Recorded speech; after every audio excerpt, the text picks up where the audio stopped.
All right, the FBI released its annual uniform crime report, and they basically delved into the number of drug arrests in the country and how many people get arrested for what type of drug offenses, okay? Unsurprisingly, the majority of people who get arrested in this country for drug-related crimes are people who are in possession of marijuana.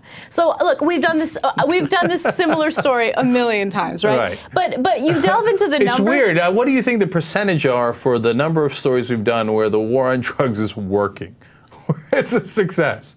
What are we, 50-50? Or could it be 100 to 0? 100 to 0. It's unbelievable. No, but you look into the numbers and you start to picture all of these people in the prison system for something so stupid. And again, it makes you so angry. So I want to give you some of the numbers from the report. When it comes to drug arrests by police enforcement, with all drug-related crimes in mind, it turns out that about 1.6 million people were arrested this year. When it comes to marijuana-related arrests, about 854,000 people, or 52% of all drug arrests in the country, were marijuana-related.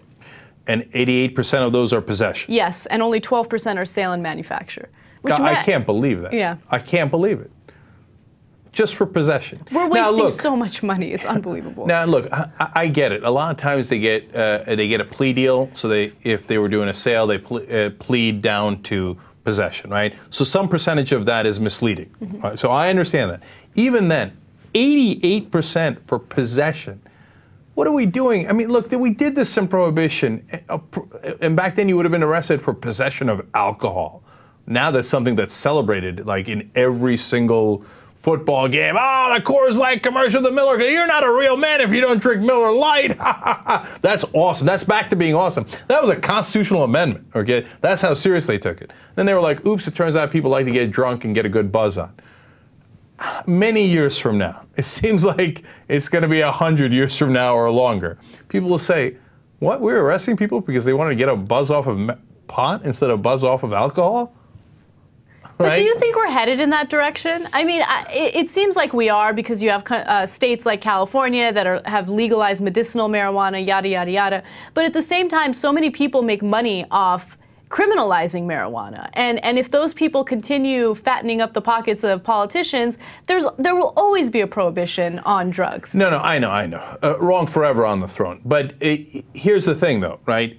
Look, I'm a big believer in campaign finance reform. Okay, you guys know that. If we can get knocked that out, we can win on all of these things. It's not like we've never won before, right? For example, against tobacco. Tobacco had unbelievable power in this country.